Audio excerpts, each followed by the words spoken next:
Ay parang aga-aga natakam si Lorenzo. Nanaginip ako ng isda kaya naisipan kong bumili ng galunggong tapos naisipan ko bumili na rin pala ng itlog.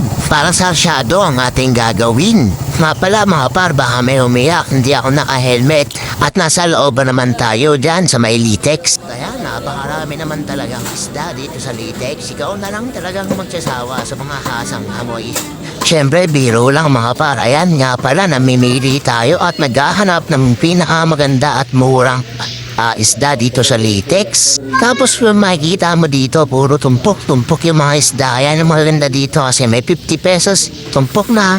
At nakapili na nga ako ng aking bibilhin. Ayan, sasakay na nga ako sa motor. Ayan, wait lang. Sasabi ko lang kasi wala akong top box eh.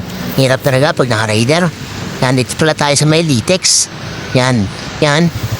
At ayan, nakandito na nga tayo sa mga itlogan. Siyempre, pipiliin natin yung pinakamalaking itlog pero mura. At nandito rin tayo sa may mga kamatis at sibuyas. Bibili pala tayo ng kamatis, bawang, luya at sibuyas. Sir, kung mamili at bumili, tara uwi na tayo sa bahay para magluto. At hindi na nga pala ako magluluto kasi may gagawin pa akong iba. At ito lilinisan natin kasi nalimutan ko palang ipalinis. Nakakainis naman talaga. Oh, barba naman. Suportahan mo naman. Subscribe mo naman yung button dyan. At i-like mo na rin at i-share sa mga kaibigan mo para may mga ganito rin tayo mga videos sa susunod.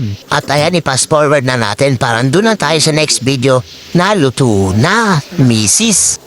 Ayan, at sabi ko naman talaga sa iyo pare, sa sobrang sarap niyan. Iba't ibang lingwahe ang masasabi mo. Salamat sa iyo, misis. Napakasarap naman niya.